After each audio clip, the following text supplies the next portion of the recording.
You're listening to the Comic Crusaders podcast. I am your host, Al Mega, CEO of Comic Crusaders and Undercover Capes. In this show, I'm sitting down with creators from all walks of life to talk about inspiration, process, the lessons they've learned, and a whole lot more.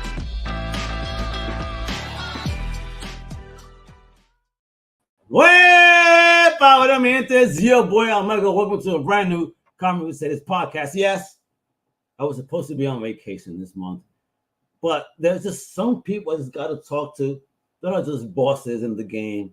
I mean, I met this homie back during the Heroic Awards. Yes, that big old celebration for independent comics. My homie had a fire project then. He has a fire project now. My man is a superstar. 85 projects under his belt.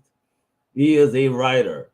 He is an illustrator. He is a boss. Let me introduce the one, the only Mr. Fish Lee. What is up, brother? Man, it is so good to see you again, man.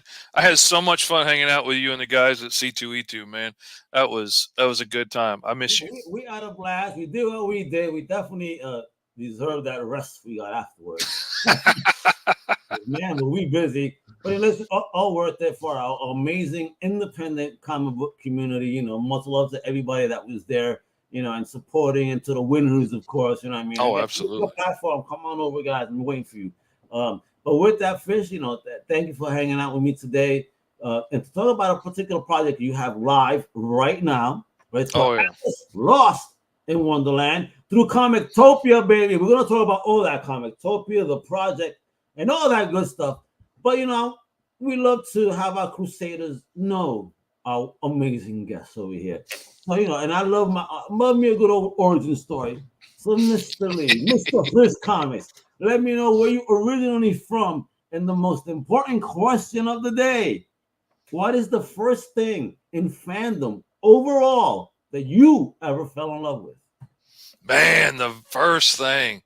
That goes way back, man. That goes to like little Fishy in his PJs Saturday morning watching the cartoons.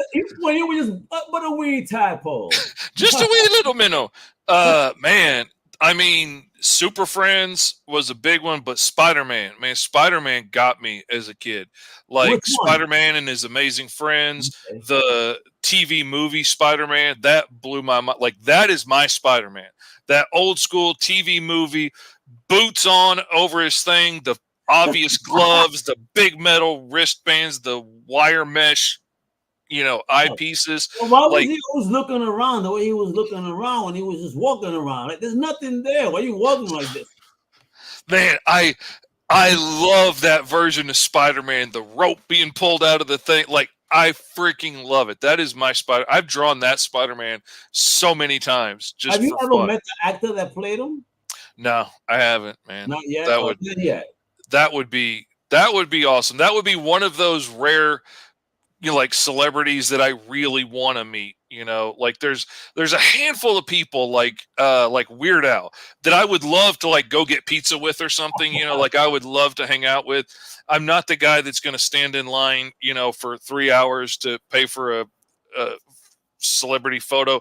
I just don't care that much. Like, you know, I like your movies, but I don't need to pester you at a show. But there's a couple of people like dude from Evil Dead, man, his name is escaping me right now. Campbell? Yeah, Bruce Campbell. That's it. I would pay anything to like go get a pizza with him. Like to hang out for an hour and just talk about like life and movies and stuff. Really sounds like a great podcast. Listen, folks, don't take this fucking name. This is ours now. We're gonna call this Pizza with Fish. There you go. Now that could drive a lot of people away. You know, say anchovies can be pretty divisive, so they may. Yeah, but you're the top anchovy, and you're bringing the business, bro. Now, where you originally from? Where you grew up at? Where did you get your love of the fandom at? Where did you grow up? Mostly in Arkansas. Like that's where my family's from. That's where I did most of my growing up. How's the culture over there growing up?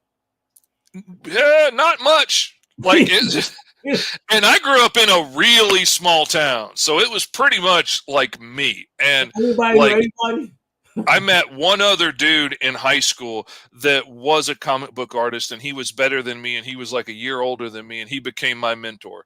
And his folks hated me because they didn't like him hanging around with the scary white kid with the long hair and the trench coat and stuff. You say scary white kid, white? He wasn't white?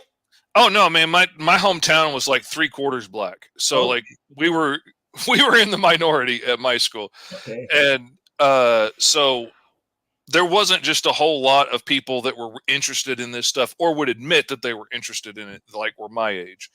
And I ended up meeting some people like at the college and stuff in town that were like into Dungeons and Dragons and comics and things like that I could become friends with. But like mostly I was just on my own, but also I grew up autistic and not knowing it, and having Tourette syndrome and not knowing it. So I was already different than everybody else and had to come to terms with that. Knowing it. I mean, again, I know. So what era are we talking about? When this when you were on this journey of like not knowing, but apparently you did have it. Like from 75 up until 15 years ago, I got diagnosed at like 30. I finally got diagnosed, and I didn't know. I just had some weird mystery illness up until then, until it got to the point that it put me in a wheelchair and I couldn't walk anymore. And then, and it's the crazy part about it. I had been seeing neurologists for years, and this one dude, best neurologist in town, shining star. Everybody says he's the best. He diagnosed me as faking it for attention. And which I had heard my whole life, because like the tics would do things that looked like, you know, I had some kind of condition, or maybe it was MS, or maybe it was this or that. And then they would do something weird, like my eyes would cross or something. And they're like, oh, see, he's faking it for attention. And nobody caught that it was Tourette's because I wasn't like yelling out swear words or barking like a dog. It was different kinds of tics. And then the local weatherman came out and admitted that he had Tourette's like when I was 30, and he did a special about it, and they had a professor on there, and everybody from church, everybody from town started calling me saying, hey, this dude on TV looks just like you. You've got Tourette's. And I was like, no, I don't cuss. And that's not it. That's not what it is. Like, just watch it. And so I went on the website, I watched it. Sure enough, dude literally looked just like me. Big fat guy, beard, and he's just a thrashing in his chair the way I thrashed all the time. Whoa, really? I'm not laughing at the way you say it though. You're like, look, just like me, like you were long twins and shit. And he explained, you know, that it's a miswiring in the brain. It's like misfires shooting out. And it's like the insulation on our wiring in our brain is too thin, so signals jump signals a lot, and random stuff will shoot out. And so I went to another doctor, diagnosed me as soon as he walked in the room. Like, there was no question that it was Tourette's. He'd seen it a million times.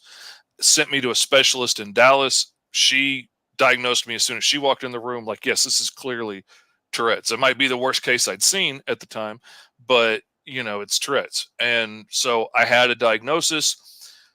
That was the beginning of the end of my marriage, but I had a diagnosis. I knew what it was. We walked out of there. My wife was in tears. I was in my wheelchair laughing, you know, because she's thinking, well, all she heard is it's incurable and that it's never going to change. What I heard is this might be the worst case she had ever seen, but that means it can't get any worse than it is. And I'm not dying, because we thought I was dying up until this point, because it got so bad so fast. I didn't know if it was a brain tumor, or they thought it was Huntington's for a while, which is a really scary disease. And to find out that, like, okay, if I'm just going to be stuck in a wheelchair, I can deal with that. And so I'm just laughing the whole ride home, and she was crying, and it was pretty much, that was the beginning of the end for us. Wow. But I'm blessed now with an amazing wife and an amazing family, and I've got it good. My tics are way better under control now.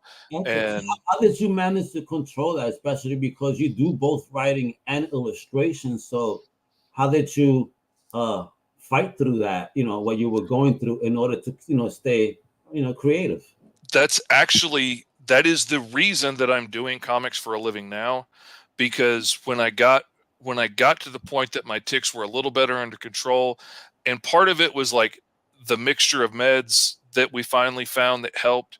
Part of it was learning a lot of techniques from other people that have had Tourette's their whole life and have severe Tourette's and could give me advice like quit fighting it. Like the more I fight against the tics, the more it builds up and then it comes busting out. Next thing you know, I'm thrashing around on the ground and I look like I'm having a seizure. Yeah. If I just relax and let the tics come out, it's kind of like surfing with the waves of the ocean as opposed to like standing, just fighting, trying to keep the ocean from knocking you down. You're going to get overwhelmed and washed away. But if you surf with it and just let that tic go through, it goes through and it's done. And another one will come along and you surf that wave. But if I try and fight it, it's like building a dam and that pressure just keeps building up and it's going to break. And that, once I got divorced and I got to the point to where I could eat regularly because my wife would like not feed me when she got mad at me and stuff. I didn't have to deal with all that extra stress all the time of her being angry that my disease had ruined her life. Once you take a lot of that stress away and I could sleep every night, get plenty of sleep, I could eat regularly, get exercise, things like that, that helped a lot too. But still, I'm still left where, like, I can't necessarily promise that I can see well enough to drive tomorrow, or I could talk on the phone, this afternoon necessarily. So part of what I had to do was build my own business because I couldn't find anybody around here that would hire me. I mean, all the advertising agencies and stuff all say, I'm a great artist, I'm super talented, they'd love to have me on. But they're not going to risk paying for somebody that can't necessarily drive into work. Now, this was pre-COVID, but, everybody wasn't working remotely back then. Yeah. And so I had to try and build a freelance career again. And, like, I seriously tossed up between, like, do I start, like, a sculpture channel on YouTube and try and get commissions? Or do I go back into doing logo design and stuff like I used to do? Or do I go into comics? And eventually I was like, yeah, comics I can store on my computer. Sculptures take up a lot of room, and logos, I'm always working with new clients that have never hired an artist before, and they're stressed out and they're scared to pay money, and they love it. And then they show it to their neighbor and their neighbor doesn't like the color. So now we have to change everything. And now they love it. And then they showed it to their brother, and their brother, true quote, one time on a logo, blue looks too gay. So we had to change the blue. And in the end, they don't like what they get because it's been, created by committee, and they don't like it and they're not happy with it because they were happy in the beginning until they showed it to their neighbor and they showed it to their brother and they showed it to their cousin, sister.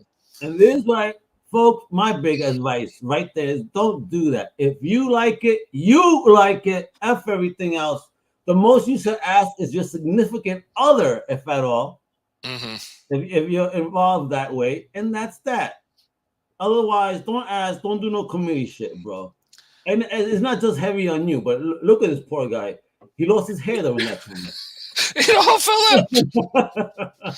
So, like, I didn't realize when I built this business doing comics, like, all of that stress is gone. Like, I make per day what I used to make per hour doing logos. Oh, wow. But I'm so much happier. I'm so much more fulfilled. When I do a job for a client, they're so excited. Oh man, this is so much cooler than I expected. This is so much better than what I wrote down. It's such a great, awesome collaborative process. I'm always working with people that have hired artists before. They know what to expect.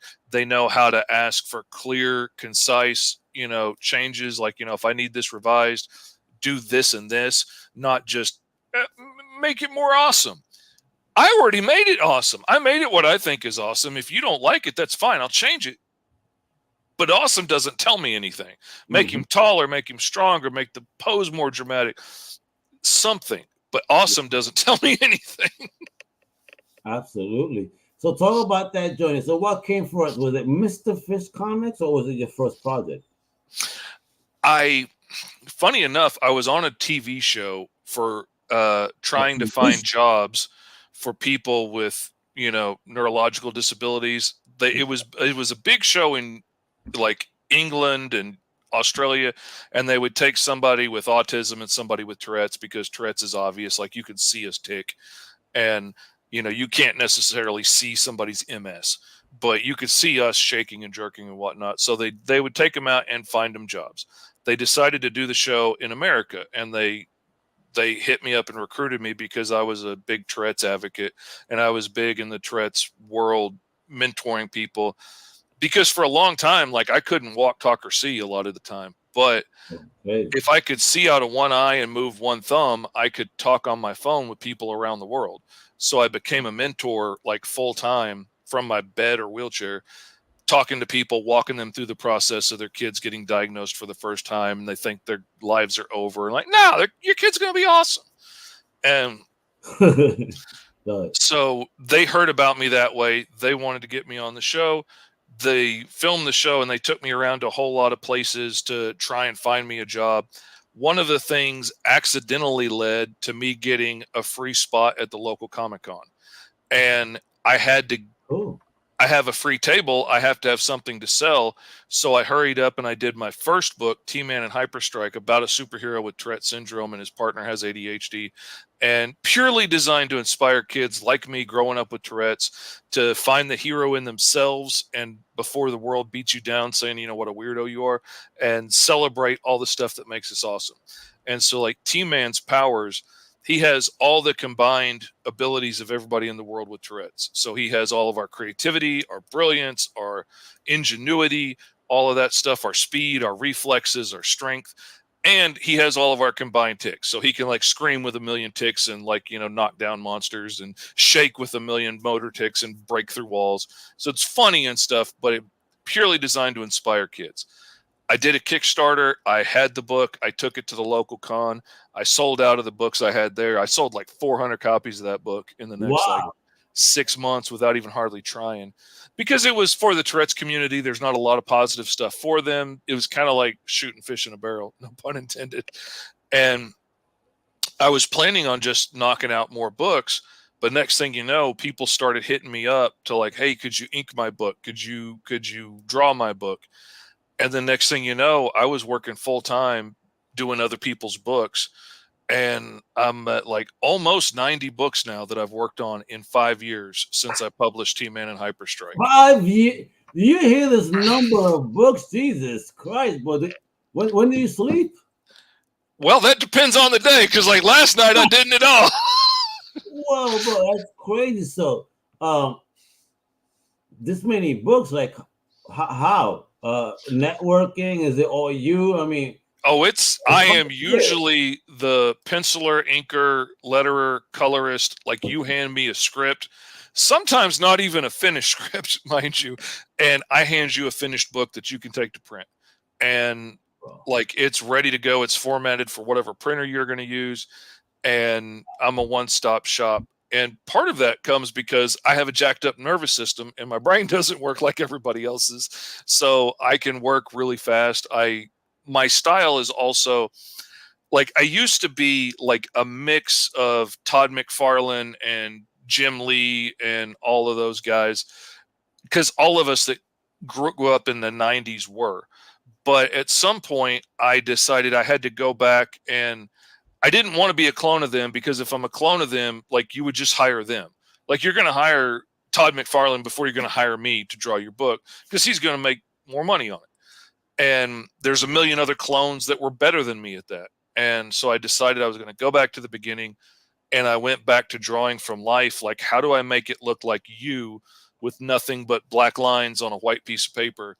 And so I came up with a style that was much simpler and much cleaner, and like a lot more reminiscent of like old school comics, you know, like back in the beginning. And that also helps speed me up, because I'm not spending all day putting a billion lines of cross hatching on something like I used to do back in the 90s.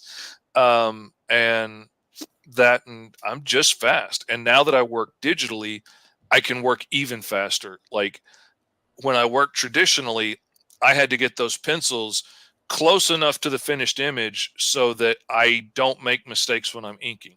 Now that I'm working digitally, if I mess up a line in ink, I can erase it, or I can grab it and move it or something.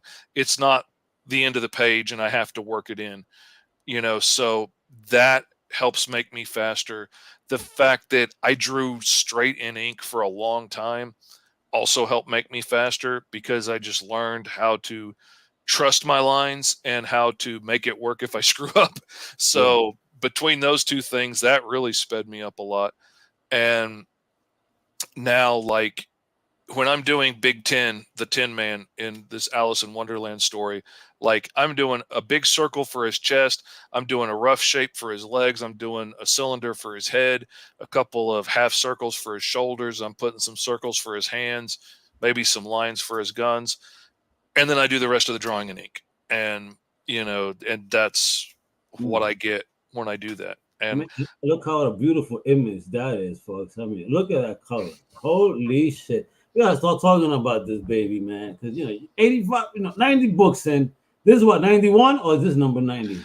This is, I think this one's going to be 89. I got to go back and recount. Like, I'm right there at the edge, but some of them start to fade together and I forget some, and some haven't got published yet. So always having to do the math in my head of where are we right now. This is actually a book I have been working on for 30 years. 30 years, bro. I tried self-publishing this book, like a black and white ash can, 30 years ago. And, I was a young kid. I was in my early 20s. I was trying to prove how grown up I was. So I made it as violent and nasty as I possibly could to show how adult I was, because that's what adults do, I thought.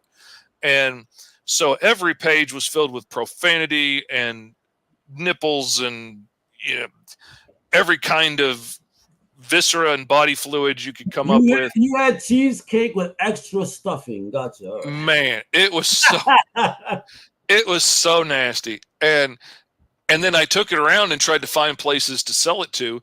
And every place I went was like, okay, well, this is going to have to be wrapped in brown paper. It's going to have to be sealed in plastic so nobody can see inside it. And it's going to have to be in the back room behind the beaded curtain that they're going to have to show ID to get into. And we're going to need 80 or 90% of the cover price just to hold it on commission. Like, we're not going to buy it from you, just for commission, and then if it doesn't sell, you got to take it back. And I was like, I can't do that. What type of rape is that, though? An 80 to 90%? Get the F out there, bro. Wow, man. See, folks, the indie, it's hard, yo, especially back then. That's man, insane. And I looked into trying to get a black and white comic printed on newsprint and stuff back then. But every place I talked to try and do it had a bad experience trying to do a comic in the past. And the one place locally that was willing to do it needed 10 grand to do 5,000 copies. And when I was 21, 22, 10 grand might as well have been 10 million. I couldn't get that. And we didn't have crowdfunding or anything. So. And you're talking about 30 years ago, comic books weren't even $2 a pop yet. They were what? The $1.25 mark at that point. Yeah. And you would pay more for indies because they were rarer. It wasn't weird to pay $4 or sometimes even $5 for an obscure British comic or something. I worked in Manhattan at the time at Citibank, during my high school days through the cooperative education program. There was a comic shop there that I didn't know about. And the security guard happened to see me one day with a magazine, Wizard. He goes, "Oh, you like comics?" I'm like, "Yeah." I'm like, "Yo," we started chit-chatting, about the spot over here. "Yo, meet me for lunch." I found heaven, man. And it was crazy indies. It was specifically an indie comic shop that had some big two. So I'm like, what is this? I never heard of these titles. What? And this dude just in education, man. His name's Carlos. There you go. Carlos is the security guard for Citibank. That was the man that helped put me on to even more indie. See, that's the stuff I loved as a kid. I found the Ninja Turtles right before they became a cartoon, and I fell in love with this crazy black and white violent comic book, and then it became a cartoon, and I was a little mad at the beginning about they dumbed down the turtles, man. They've all got red bandanas. They're not multicolored. They don't have their letters. But then I fell in love with the cartoon because I was a kid and it was awesome and it took over everything at the time. I got over the silliness of it. But man, I wanted to work in indie comics. That's all I ever wanted to do. Okay. So like I studied black and white, I studied grayscale, I studied zipatone. I studied those Ninja Turtle comics, you know, like I was studying a medical textbook to become a surgeon. I was studying every place that they used all the different textures and tones and things. I picked up every black and white indie book I could find to see how they did what.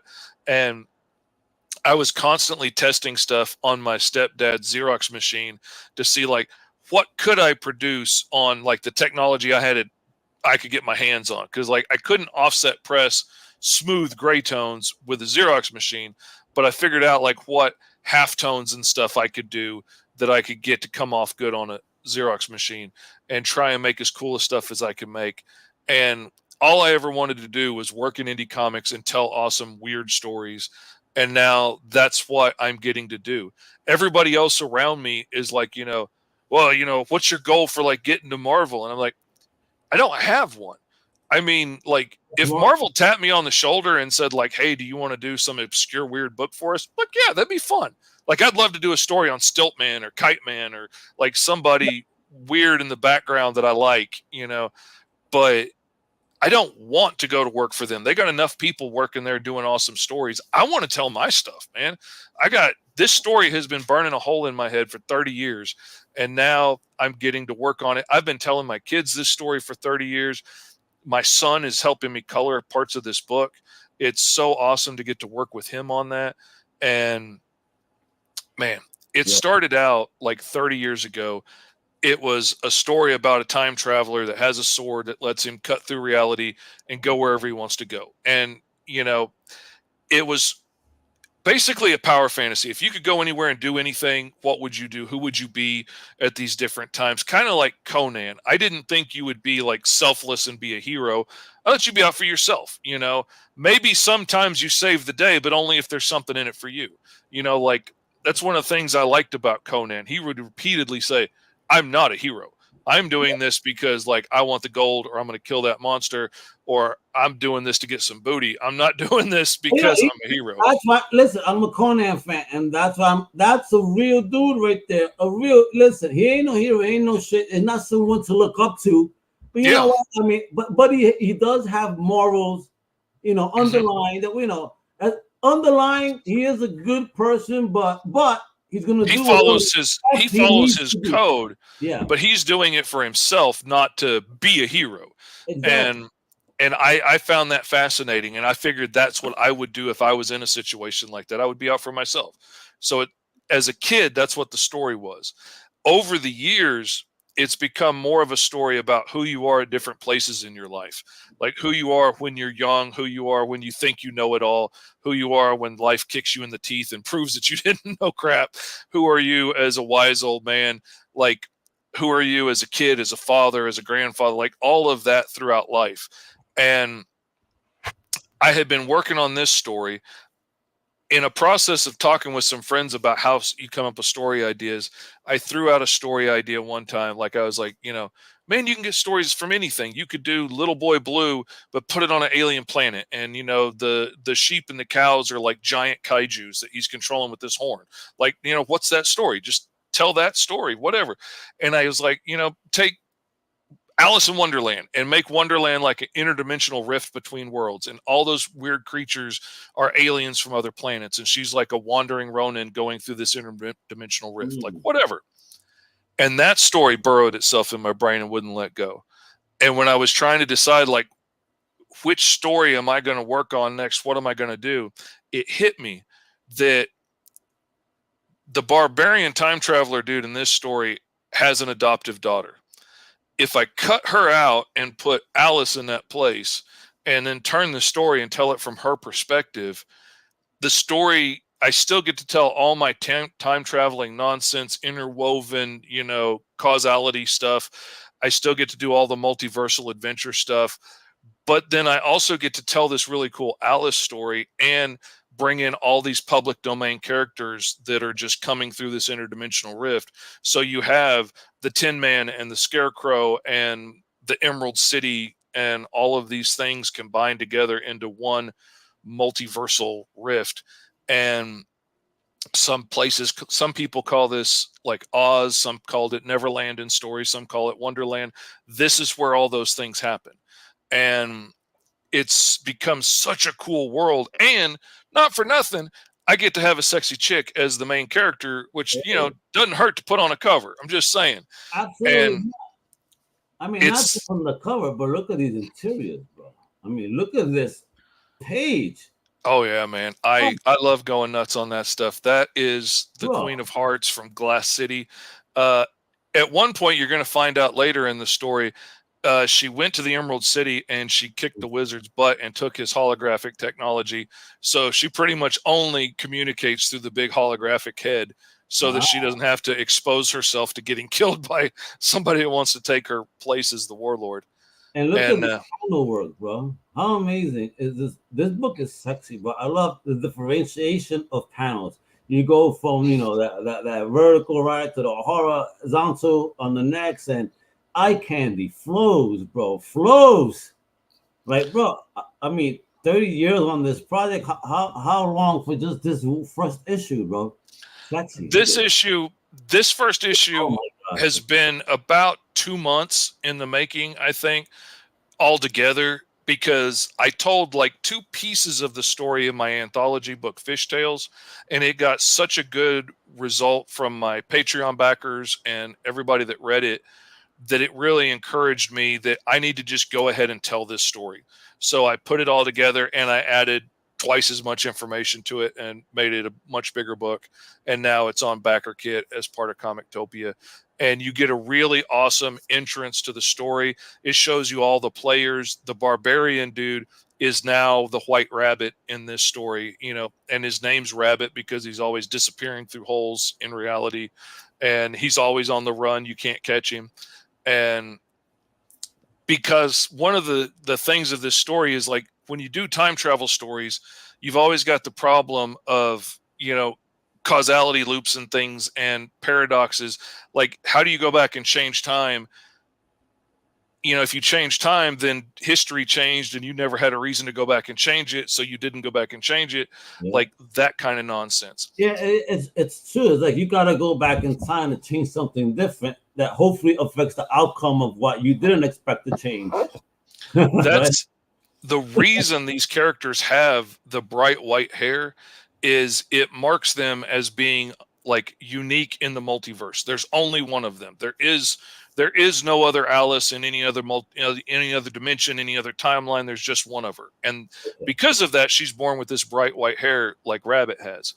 And because of that, they're untethered in time. So if they go back and change the timeline, time just changes around them and it doesn't affect them. So it gives me a caveat to let them do stuff that they shouldn't be able to do.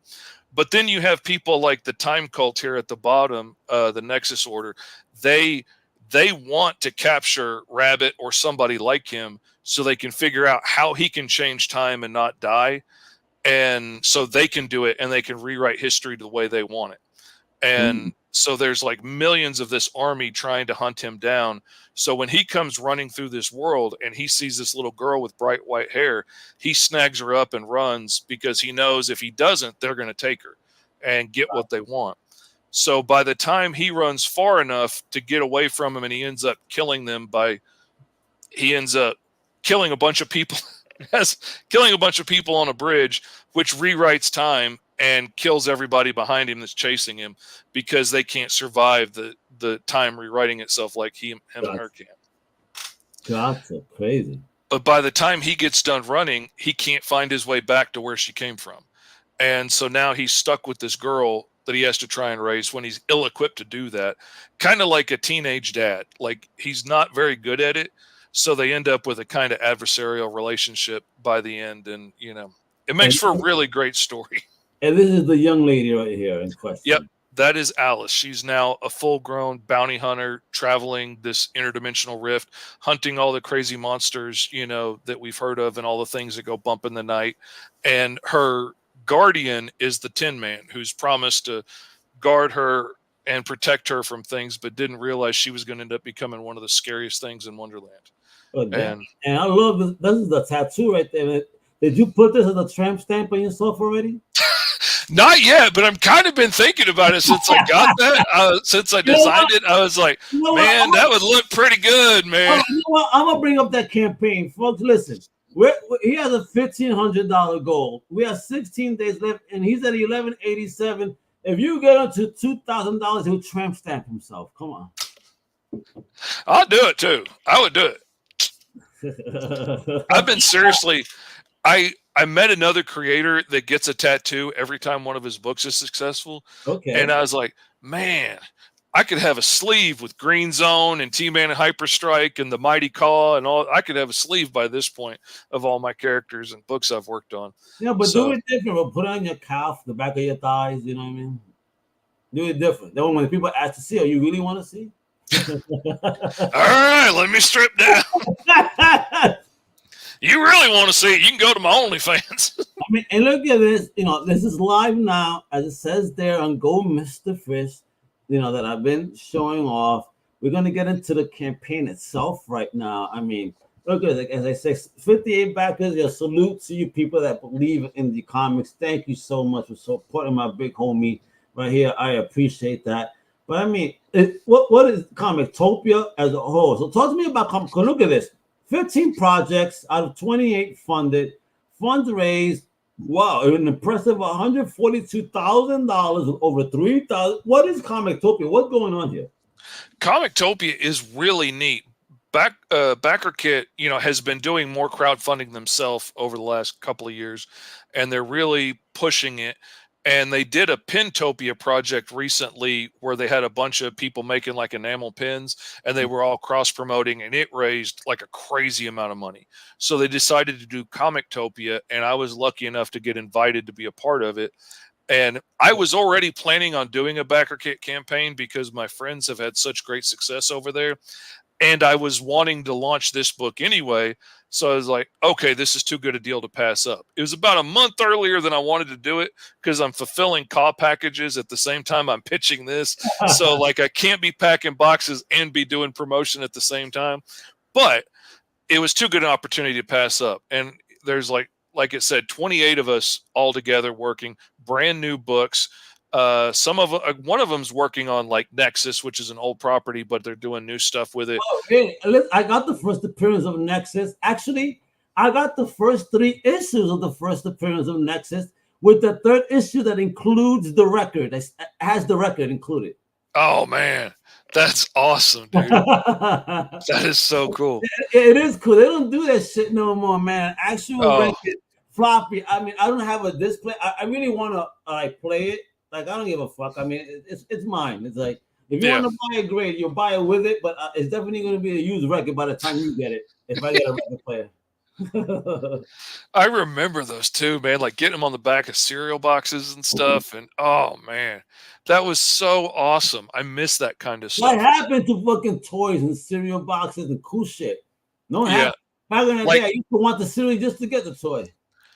I still like to put mazes and funny ads and stuff in my books and make it fun. The Mighty Caw, every issue has a maze or a puzzle or something fun that you can do in it too. At one point he gets shot through all of these trees, and then there's a word search where you pull out all the noises that he's making as he goes crashing through the trees. But anyway, Comictopia's got all these awesome projects. We're all paired with somebody. So I'm paired with Kinky Carrot Presents Off the Beaten Path. So if you back both of our books, then you get a crossover print that shows my character Alice going into her world, and her book's a very not safe for work book, different demographic, but anyway, so we're paired up together. If you back them both, you get a cool little extra from both of us. Wait a minute, I know the Kinky Carrot Project. I actually posted about that. Now that I see that it's by a Blaze. I know exactly what it is. Okay. Her artwork is amazing. Oh, yeah. Maze balls, yeah. It's not usually my type of book, but her artwork is freaking amazing. It is some of the most beautiful stuff I've seen. It's great. Yeah, and so there's so many of us out here doing it. It's so cool. But you compliment Kinky, but look at your artistry, bro. Bro, this is sick. The thing is, that's the same shirt she was wearing when she got brought to Wonderland. Oh, Like, man, it used to fit. It used to fit better, but she's grown since then. I don't care. This is an adult podcast. So back when she had nothing but raisins, and now that she got Hooters, if you know the reference for raisins, remember? So she went from raisins to Hooters, and the shirt didn't grow with her. Bendito. All right. So, but I mean, your artistry is. Look at this. Even this is sick right here. This is also a tab based on the coloring. And like I get to, and that's one of the pages that my son colored, which is great. Like you can't really tell. You can't tell where he does it and I do it because he matched my style so well. How old is your kiddo that is working with you? He's 21. Oh, and, yes, bro. A comic fan? Oh man, that's all he wants to do with his life. Like that's what he wants to do to make a living. And so he got to do a short story for me. He illustrated a full short story in my Fish Tales volume anthology, and then I brought him on to color the new pages on this that I just did, for this book, and he's killing it, man. Yeah, this is the cobbler, and he is. I took the story of the cobbler and mixed it with a character I already had from my role-playing games who lives in this like interdimensional little realm. And whenever you're looking to make a deal, some doorway nearby turns into a door to his shop. And then you go in and you're in his little pocket dimension. And he needed elves that can build stuff for him. So I made them these creepy little finger spiders that crawl over everything. And they can build or change or create whatever you need. And you can wager for whatever you want. And he will, he makes some crazy deals sometimes, but he'll take weird things like take 3 days off your life. And you think, okay, what's 3 days off the end of my life? But it could be randomly out of the middle and completely change history because he took you out for those 3 days. And he's a creepy demonic dude. What if you're sick and you're going to die in 3 days and you basically sign and just drop? Yeah. It could be all kinds of things. I love him. He's such a creepy character. No, but the coloring, again, I'm a big fan of coloring. So yeah, definitely did a fantastic job. Your artistry. I mean, look at this. Even this digitized imagery. How did you do this? This looks great. I had to figure out a new technique for how to do that. And because I'm OCD, like I needed the pixels to be 3-dimensional. So I built like a frame that was a cylindrical grid in perspective that I could bring in and use as a template to paint inside of. And then I paint inside of that grid and it gives me this cool effect. And then I paint like extra pixels over it. But like it took some figuring out how I was going to do it on the page, but now I've got it nailed down. And, can knock out her face, in about an hour, which is about the longest thing on the page.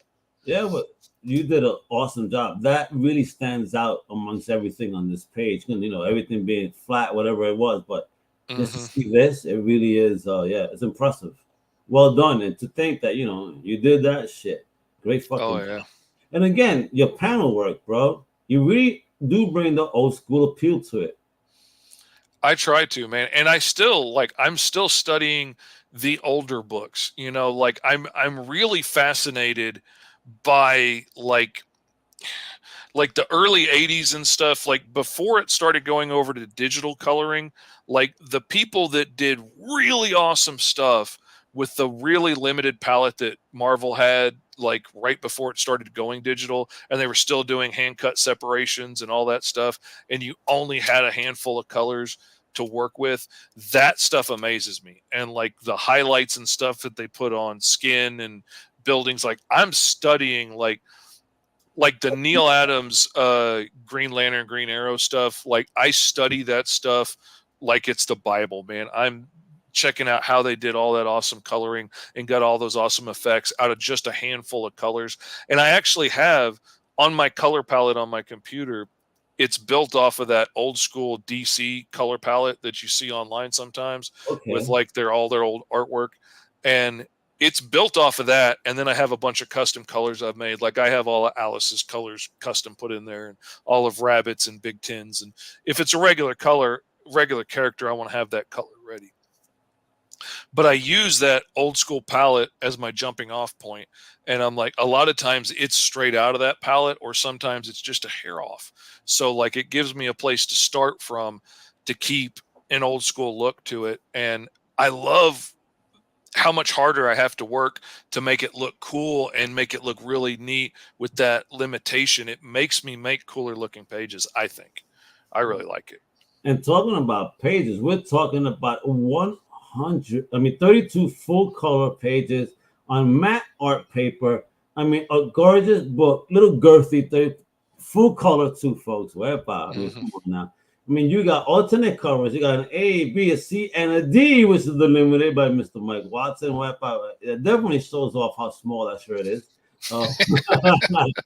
And then you got all physical backers with compounding freebies. You got massive tiers, first day backers, which happened already. New freebies released each Friday. Hey, look at this guy. Yeah. Like if you got in the first 48 hours, you got the double-sided poster. And if you are one of my returning backers, if you've backed Green Zone or Caw or T-Man and Hyperstrike, any of that stuff, then you'll also get the free double-sided poster. And then everybody that backs up until the 25th will get this 16-page Alice mini comic that shows how she met Big Ten for the first time. Oh, cool. That's going to be free up until the 25th. And we're voting on a poll on the community page, which is really cool about BackerKit, is they let you do polls and like I can live stream right to the page, stuff like that.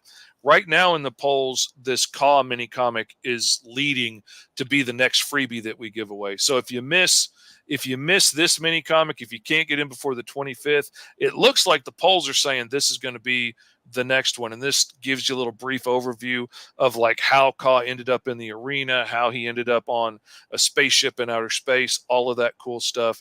That's leading in the polls, but we're going to keep voting, and then we're going to vote for the next one for the next week. And you can just keep doing it. We're also voting on those acrylic standees right now.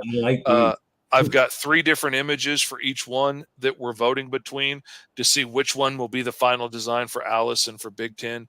And that's been really fun. I designed the designs on a live stream. People could watch and hang out and chat with. And, oh my God. Jesus Christ, bro. I mean, my problem on that poster is I was using I was looking at different references, and I wanted to make sure I got like the lighting right and everything because I don't usually draw that kind of stuff. And she came out a little more well endowed than she usually does in the book. That's what I'm saying. I'm like, yo, what are these D's? I didn't realize it until I got done with it that she was like significantly bigger than she is in the book. Yeah, but you were happy with the results. Who's gonna complain about more booby? I mean, Fly Theta, let's go, bro. You know, old school song, look it up. So there we go. Back, follow a group of superpowers new recruits, issue 1, Green Zone. 2 and 3. I mean, what is extras? We got the mighty Caw, the Crow Magnet. Yep, I got an issue here. Hey, in my stash. Thank you. I just got 2,000 copies of those books in for my Kickstarter. 2,000, bro. Yeah. But folks, listen, get started. Domestic United States shipping is, $5 to $10 reasonable. If you're in the UK, 30 to 46, Mediterranean, 35 to 51, Canada, 25 to 34, Australia, New Zealand, 39 to 61, Japan, China, Asia, basically the Pacific, 30 to 48, and then you got Eastern Europe with Switzerland at 35 to 52 for shipping. Well worth it, folks. Just get it done. Support independent. Is this your collection? Where you at here, bro? What's going on? Oh yeah, that's a lot of the books that I've worked on. The wall back there. Oh shit. Yeah, bro. I've done like 13 of my own books over the last like 2 years, and like I said, I'm closing in on 90 books now altogether between mine and clients. I got so busy after T-Man and Hyperstrike doing everybody else's books that it wasn't until like 2 years ago I actually started carving out time to do my own books. And it was really hard to say, no, I'm not going to take your money to do your book. I'm going to do my own and hope that it sells. But they've been selling great, and it's awesome. I sold out of a whole bunch of stuff, and I just had to order 500 more copies of Green Zone 1 because I sold out. And talk about finding your team over here. That's my flatter. That's Shang Kui from the Philippines. She is amazing. The flatter, if you don't know, like I send her my finished line art at the end of the day, and then she goes in and blocks out colors in those places for me. It's not the right colors. Like the shirt might be bright pink, but it'll be the same bright pink everywhere her shirt is, all over the page, every page. So when I go to use that as a reference sheet, I can select her shirt and it'll select it all over the page. And then I can paint it the color it needs to be. And it's already masked off. So I can airbrush it and do whatever I need to do. That saves me so much time because I don't have to draw those selections 100 times. Yeah. I did not realize how much time she would save me. The first time I hired her, I had a book scheduled. I had a month and a half planned to do it. I got the book done in 12 days. And because of her. And after that, I've used her on every project, and she sped me up so much that it lets me keep my prices low for clients because I can get work done quickly. And she's been absolutely amazing. I cannot brag on her enough. She is great. Excellent. And that is my editor and like creative assistant, T.S. Luther. This dude, you need to pay attention to this guy. He is an up and comer. He is writing some really amazing stuff. He's writing stuff for all kinds of different people. He wrote the Alice mini comic for this. That's really great. He's written some other stories for me. It's great. I'm going to get my son on here as soon as I can get a picture of him, but he won't send me a picture. He's so busy coloring. No, you take the goofiest picture of him and say, this is the one I'm going to share. And I guarantee you within 60 seconds, you got a nice, cool picture. That's a good idea. I need to take an old picture of him because he's recently lost you know where you take 80 one pounds. when he was a baby, you know what I mean? Maybe with his bottom out on purpose. Gap teeth and everything. Yeah. That's what I need to do. That's how you get them to do shit. All right, bro. Yeah, but Comictopia, of course, you know, you guys sort of love here. There's tons of projects. You know, you got to visit this page. Now, I made it easy, folks. You go mrfish.com where you support this amazing creator, a beautiful book. I mean, come on, you guys cannot deny it. This is a gorgeous looking book. It is so fun, man. She is chasing from time-worshipping cults. She's dealing with interdimensional ghosts. She's dealing with criminal warlords and a magical contract, bounty hunters, monsters, all kinds of awesome stuff. There's even some cameos in the background with characters from Green Zone and stuff. Like, it is so much fun. And I cannot tell you how emotional it has been working on this story and getting to draw characters that have been in my head and my heart for 30 years and see them on the page, know that they're going to be published and go wide to the world. There's going to be thousands of copies of this book out there. Like, it has been so amazing. And the fact that I get to work with my son on it is, man, forget about it, man. This is like winning the lottery, dude. I'm digging it. There's why I love the energy of Mr. Fish over here, Mr. Fishley. You know, he's a real creator. You see, he works hard, makes beautiful work, and this project is alive now, man. You're Fish, just from a comic fan to a creator. You know, I told you over there, I'll tell you again, wow, you're effing awesome. Keep doing what you're doing. You're definitely an inspiration, especially with what you've gone through, your story, and for you to be able to produce the work that you produce and shit, bro.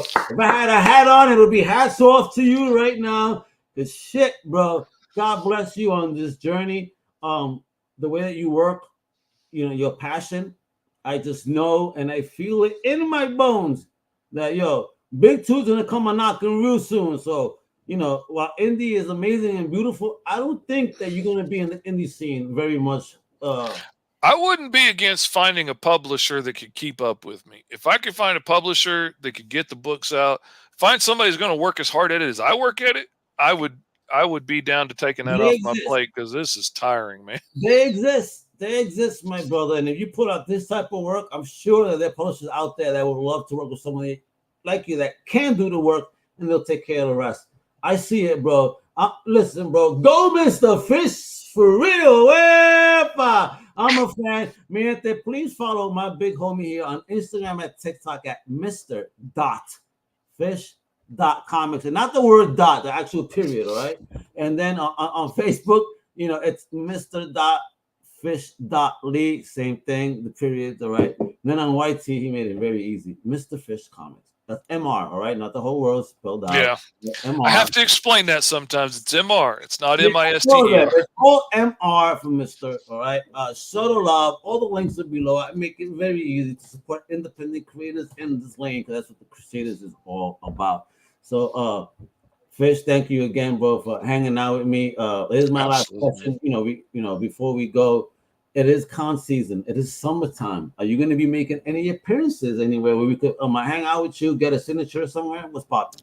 Oh yeah, man! I'm headed to Fort Smith this weekend for Fort Smith Comic Con, and I'm trying to remember what it is next. I've got something next month. I'm going to Small Press Expo in Maryland. I'm hitting everything I can get into, man. Beautiful, beautiful.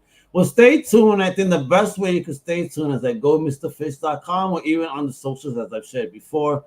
So wherever he's at, I guarantee that you'll have a good time. Visit that booth, pick up some beautiful independent, but get to submissions and get into some geek talk. My man got some stuff for you, as you hear here. He's definitely passionate. And if you're a creator, this is somebody very inspirational. Thank you, yo, Fish, for real, bro. I didn't know, you vibrate on a high frequency, brother, and this is why I know you will succeed. And with that, mi gente, mi Crusaders, thank you for hanging out with me and Mr. Fish. Follow us everywhere on Comic Crusaders, all the socials, comiccrusaders.com is the site. Hasta la próxima, mi gente. It's Fish, it's Mega. Huepa! Thank you for listening to the Comic Crusaders podcast. If you like the content, please subscribe and turn on notifications. Also, please visit comiccrusaders.com and our extended podcast family over at undercovercapes.com. And also, make sure to download the Comic Crusaders app on the Google Play Store today.